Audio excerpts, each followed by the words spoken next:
ನಾವು ಸಂಪಾದನೆ ಮಾಡಿದ್ದೀವಿ, ಹೇಳ್ತಾ ಇದ್ದೀವಲ್ಲ, ಈ ಓಲಾ ಊಬರ್ ಸಂಪಾದನೆ ಮಾಡಿದ್ದೀವಿ, ನಾವು ಸಂಪಾದನೆ ಮಾಡ್ಕೊಂಡೇ ಮಾಡಿದ್ದೀವಿ. ಆದರೆ ಈಗಿನ ಆ್ಯಪ್ ಆಧಾರಿತ ಎಲ್ಲ ಬೈಕ್ ಟ್ಯಾಕ್ಸಿಗಳೆಲ್ಲ ಬಂದ ಮೇಲೆ ತುಂಬ ಕಷ್ಟ ಆಗಿದೆ.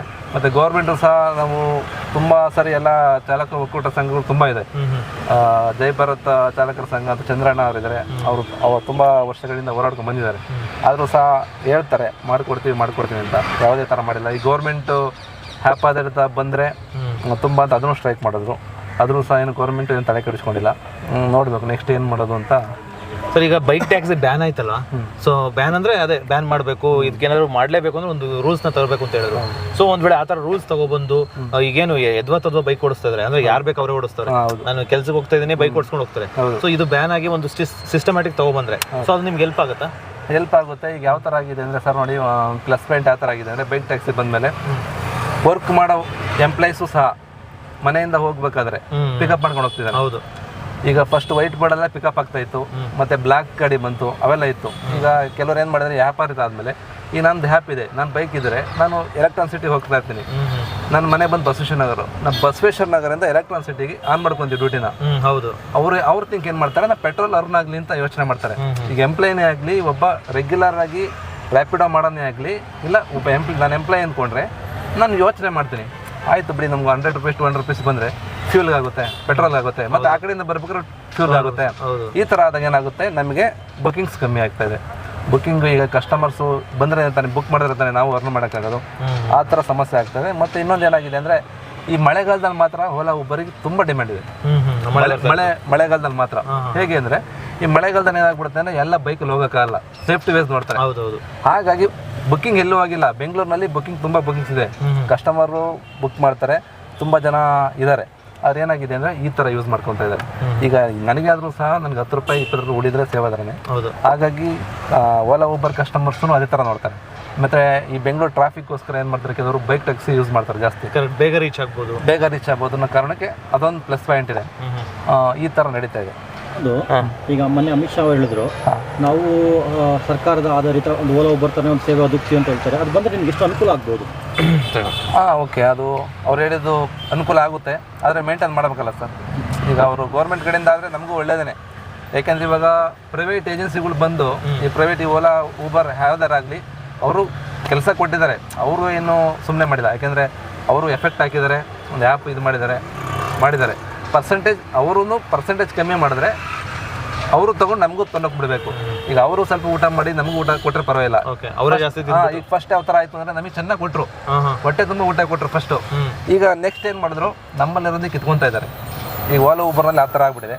ಈಗ ನಮಗೂ ಕೊಟ್ಟು ಅವರು ತಿಂದರೆ ನಾವು ಬೆಳಿಬೇಕು, ಬೇರೆಯವ್ರನ್ನ ಬೆಳೆಸಬೇಕು ಅನ್ನೋ ಥರ ಇರಬೇಕು. ಸರ್, ಇವಾಗ ನೀವು ಹೇಳಿದ್ರಿ ಫಸ್ಟು ಹೊಟ್ಟೆ ತುಂಬ ಕೊಟ್ಟರು ಇವಾಗ ಕಿತ್ಕೋತಾ ಇದ್ದಾರೆ ಅಂತ. ಎಲ್ಲೋ ಒಂದು ಕಡೆ ಓಲಾದವರು ಫಸ್ಟು ಮಾರ್ಕೆಟ್ನ ಕಬ್ಜಾ ಮಾಡೋಕ್ಕೆ ಅಂತ ಸಿಕ್ಕಾಪಟ್ಟೆ ಇನ್ಸೆಂಟಿವ್ ಕೊಡೋದು, ದಿನಕ್ಕೆ 10,000 ರೂಪಾಯಿ ಕೊಡೋವಂಥದ್ದು, ಬೋನಸ್ ಕೊಡೋವಂಥದ್ದು, ಈ ಥರದೆಲ್ಲ ಕೊಟ್ಟು ಜನಗಳನ್ನು ಓಲಾ ಬಿಟ್ಟರೆ ಬೇರೆ ಪ್ರಪಂಚನೇ ಇಲ್ಲಪ್ಪ. ಓಲಾ ಊಬರ್ ಆಗ್ಬೋದು, ಈ ಥರ ಆ್ಯಪ್ಗಳು, ಓಲಾ ಒಂದೇ ಅಲ್ಲ, ಈ ಥರ ಆ್ಯಪ್ಗಳು ಬಿಟ್ಟರೆ ಬೇರೆ ಪ್ರಪಂಚ ಇಲ್ಲ. ಕಸ್ಟಮರ್ಸ್ ಎಲ್ಲ ಅದನ್ನೇ ಬುಕ್ ಮಾಡೋದು. ಅಂದರೆ ಅವ್ರ ಮೇಲೆ ನಂಬಿಕೆ ಇಟ್ಟಷ್ಟು ನಿಮ್ಮ ಡ್ರೈವರ್ಗಳೇ ಅಥವಾ ಕ್ಯಾಬ್ ಮೇಲೆ ನಂಬಿಕೆ ಇಲ್ಲ. ಆ ಲೆವೆಲಿಗೆ ಮಾಡಿ ಇವಾಗ ಅವರೇ ಕ್ಯಾಬ್ಗಳನ್ನ ಬಿಟ್ಟು ಎಲ್ಲೋ ಒಂದು ಕಡೆ ಚಾಲಕರಿಗೆ ಅನ್ಯಾಯ ಮಾಡ್ತಾ ಇದ್ದಾರೆ ಅಂತ ಅನ್ಸುತ್ತಾ? ಹಾಂ ಸರ್, ಹೌದು, ನೀವು ಒಳ್ಳೆ ಕ್ವಶನ್ ಕೇಳಿದ್ರಿ. ನಿಜ, ಅದು ಫಸ್ಟ್ ಟೈಮ್ ನೀವು ಹೇಳ್ದಂಗೆ ಸ್ಟಾರ್ಟಿಂಗ್ ಈ ಓಲಾ ಊಬರ್ ಬಂದಾಗ ಫಸ್ಟ್ ಊಬರ್ದು ಹೇಳ್ತೀನಿ. ಊಬರ್ ಅವರು ಇಷ್ಟು ಡ್ಯೂಟಿ ಮಾಡಿದ್ರೆ ಇಷ್ಟು ಅಂತ ಕೊಡ್ತಾಯಿದ್ರು, ಅರ್ನ್ ಮಾಡಿದ್ರೆ ಅಂತ. ನಮಗೆ 10 ಡ್ಯೂಟಿ ಮಾಡಿದ್ರೆ 10,000 ಇನ್ಸೆಂಟಿವ್ ಕೊಡ್ತಾಯಿದ್ರು, ಪ್ಲಸ್ ಐಫೋನ್ ಕೊಡ್ತಾಯಿದ್ರು. ಐಫೋನ್ ಕಂಪ್ನಿ ಕಡೆಯಿಂದನೇ ಫ್ರೀ ಆಗೋದು, ಡ್ಯೂಟಿ ಮಾಡೋರಿಗೆ ಐಫೋನ್ ಕೊಡ್ತಾಯಿದ್ರು. ಮತ್ತು ಓಲಾದ್ರು ಅದೇ ಥರ ಮಾಡಿದ್ರು. ಫಸ್ಟ್ ಎಲ್ಲ ಫೋನ್ ಕೊಟ್ಟರು, ಈಗ ಅಡಿಟ್ ಮಾಡಿದ್ರು ಜನಗಳನ್ನ. ಈಗ ಕಸ್ಟಮರ್ಸ್ಗೂ ಅಷ್ಟೇ, ಓಲಾ ಬುಕ್ ಮಾಡೋ ಕಸ್ಟಮರ್ಸ್ಗೂ ಅದೇ ಥರ ಮಾಡಿದ್ರು. ಅವ್ರಿಗೆಲ್ಲ ಆಫರ್ಗಳು ಕೊಟ್ಟರು, ಇಷ್ಟು ಪರ್ಸೆಂಟ್ ಅಂತ, 100 ರೂಪಾಯಿಗೆ 30%, 200 ರೂಪೀಸ್ ಈ ಥರ ಪರ್ಸೆಂಟೇಜ್ ಕೊಟ್ಟು ಅವ್ರು ಇದು ಮಾಡಿದ್ರು, ಡಿಸ್ಕೌಂಟ್ ಮಾಡೋಂಥದ್ದು. ಹೌದು, ಮಾಡಿದ್ರು. ಮತ್ತು ಏನು ಮಾಡಿದ್ರು, ಇವರು ಬರ್ತಾ ಒಂದೊಂದೇ ಕಮ್ಮಿ ಮಾಡ್ತಾ ಬಂದರು. ಹಾಗಾಗಿ ನನಗೂ ತುಂಬ ಅವಾಗ ಇನ್ಸೆಂಟಿವ್ ಚೆನ್ನಾಗಿತ್ತು.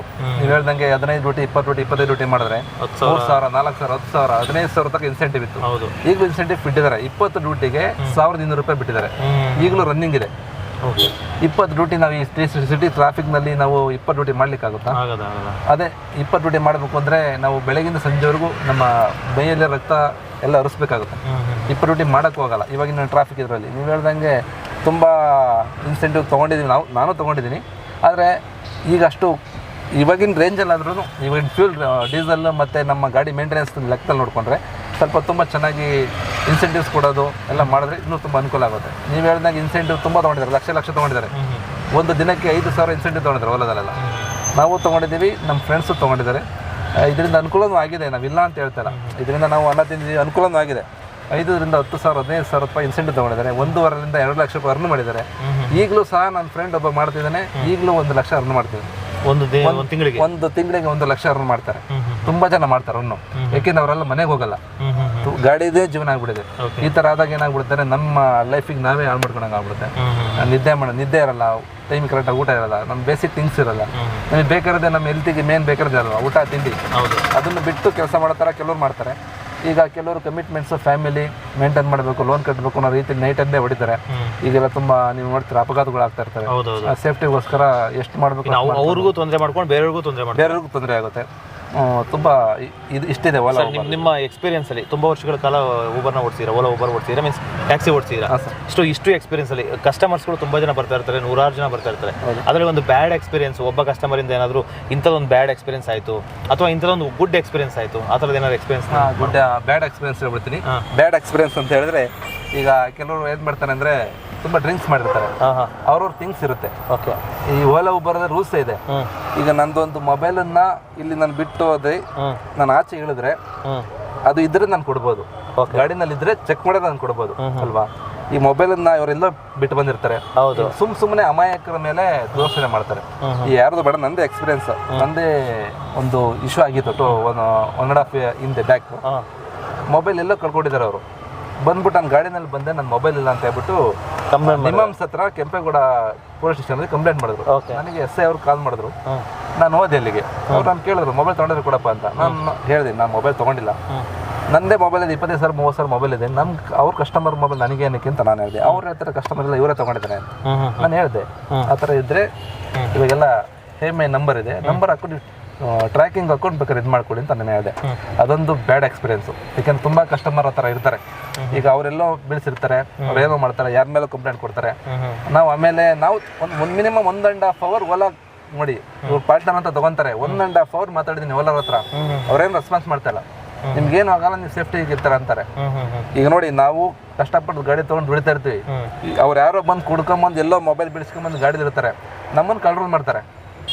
ಈ ತರ ಎಕ್ಸ್ಪೀರಿಯನ್ಸ್ ಆಗಿದೆ ತುಂಬಾ. ಕೆಲವರು ಏನಾಯ್ತು, ಸುಮ್ಮನೆ ಕನ್ವಿನ್ಸ್ ಆದ್ರೆ ಅವರು ಇಲ್ಲ, ಅಟೆನ್ಷನ್ ಕಂಪ್ಲೇಂಟ್ ಮಾಡಿದ್ರು. ನಾವು ಓಲಾ ಊಬರ್ ಅಧ್ಯಕ್ಷ ತನ್ವೀರ್ ಪಾಷಾ ಅವ್ರ ಕಡೆಯಿಂದ ಫೋನ್ ಮಾಡಿಸಿದ್ದು. ಮತ್ತೆ ಇಲ್ಲಿ ಅಮೆರಿಕನ್ ಟೂರ್ಸ್ ಅಂಡ್ ಟ್ರಾವೆಲ್ಸ್ ಅಂತ ಇದೆ. ಅಲ್ಲ, ನೀವು ಕೇಳ್ಬೋದಲ್ಲ, ಈಗ ಇಲ್ಲಿ ಬಿಟ್ಟಿರೋದಕ್ಕೆ ಪ್ರೂಫ್ ಏನಿದೆ ನಿಮ್ಮ ಹತ್ರ ಅಂತ. ಹೌದು, ನಾವು ಕೇಳಿದ್ರೆ ಅದನ್ನ ಹೇಳ್ತಾರೆ. ನೋಡಿ, ಈ ಪೊಲೀಸ್ ಯಾವ ತರ ಅಂದ್ರೆ ಕಂಪ್ಲೇಂಟ್ ಮಾಡಿದ್ರೆ ಅವ್ರ ಆಕ್ಷನ್ ಅವ್ರು ತಗೊಂತಾರೆ. ಈಗ ನಾನು ಹೇಳ್ತೀನಿ, ನಂಬೇಕಲ್ಲ ಅವರು ಅಲ್ವಾ. ನನ್ನ ಗಾಡಿನಲ್ಲಿ ಸರ್ಚ್ ಮಾಡ್ಕೊಳ್ಳಿ ಅಂತ ಹೇಳಿದೆ ನಾನು. ಲಾಸ್ಟ್ ಆಪ್ಷನ್ ನನಗೆ ಏನಿತ್ತು ಅಂದ್ರೆ, ಅವ್ರು ಟ್ರ್ಯಾಕಿಂಗ್ ಹಾಕೊಳ್ಳಿ, ಟ್ರ್ಯಾಕಿಂಗ್ ಹಾಕೊಂಡು ಹೋಗಿದೆ ಮೊಬೈಲ್. ಹೌದು. ಆಮೇಲೆ ಹೇಳಿದ್ನಲ್ಲ, ನಾಗರಾಜ್ ಗೌಡ್ರು ಅಂತ ಹಾಸನ್ ಅವರು, American tour centre bus station ಅವ್ರ ಕಡೆಯಿಂದ ಫೋನ್ ಮಾಡಿಸಿ, ಇನ್ಸ್ಪೆಕ್ಟರ್ ಕಡೆಯಿಂದ ಫೋನ್ ಮಾಡಿಸಿ, ನಮ್ಮ ಹುಡುಗನೇ ಆ ಥರ ಎಲ್ಲ ಅಂತ ಹೇಳಿ, ಆ ವ್ಯಕ್ತಿ ಅಲ್ಲ ಅಂತ ಹೇಳಿ ಅವ್ರು ಅದು ಕೊನೆಗೆ ನಮ್ಮ ನಂಬರ್ ತಗೊಂಡು ಬಿಟ್ಟು ಕಳಿಸಿದ್ದು. ನೋಡಿ, ಇದು ಒಂದು ಬೇಡ ಎಕ್ಸ್ಪೀರಿಯನ್ಸ್ ನಮಗೆ. ಇದು ಓಲಾ ಊಬರ್ ಕಡೆಯಿಂದ ರೆಸ್ಪಾನ್ಸ್ ಮಾಡ್ತೀವಿ ಅಂತ ಹೇಳ್ತಾರೆ, ಯಾವುದೇ ಕಾರಣಕ್ಕೂ ರೆಸ್ಪಾನ್ಸ್ ಮಾಡಲ್ಲ ಸರ್.